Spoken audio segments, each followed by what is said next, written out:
Kenneth Cotton Jr. lives next to the duplex that exploded. It's just a real tragedy, like very, very, very, very sad. His 4-year-old son used to play with the children who we now know died in the blast. They said that they wanted to move out of Philadelphia because of their kids and wanted to move to a better place. The house that exploded was a duplex. We spoke with the man who owns the attached home, also now a pile of rubble. 2 weeks ago, I stopped by the house just to see it and stuff, and the neighbor was outside with their kids, and they were just having fun. Ryan Nagel's home was in foreclosure and soon to go to sheriff's sale. No one was living in his home when the attached home exploded. As soon as I figured it out, I came here.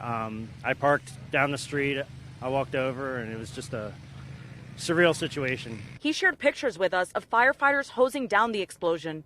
A white sneaker he assumed belonged to a child, and a melted fan. My second floor was on the driveway, on my driveway, and against the house across the driveways.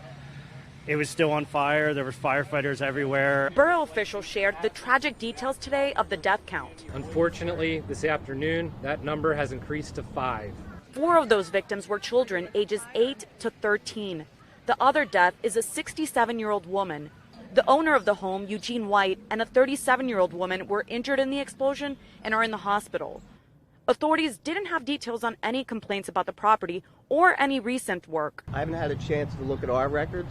PECO was out earlier today securing utilities here, but a spokeswoman says that neither of the exploited properties were PECO gas customers. Skyforce 10 was over the scene earlier today when agents were going through the rubble, including what looks like may have been a propane tank. Officials here have been working all day to clear the debris. A fence now has been placed to hold back the rubble, and you can see some orange flyers on the doors of some of the neighboring homes, which means they've been condemned, deemed uninhabitable. And officials so far can't tell us what the cause of the explosion was. They're still investigating. In Pottstown, Claudia Vargas, NBC 10 News. Thanks for watching our YouTube channel. Follow today's top stories and breaking news by downloading the NBC News app.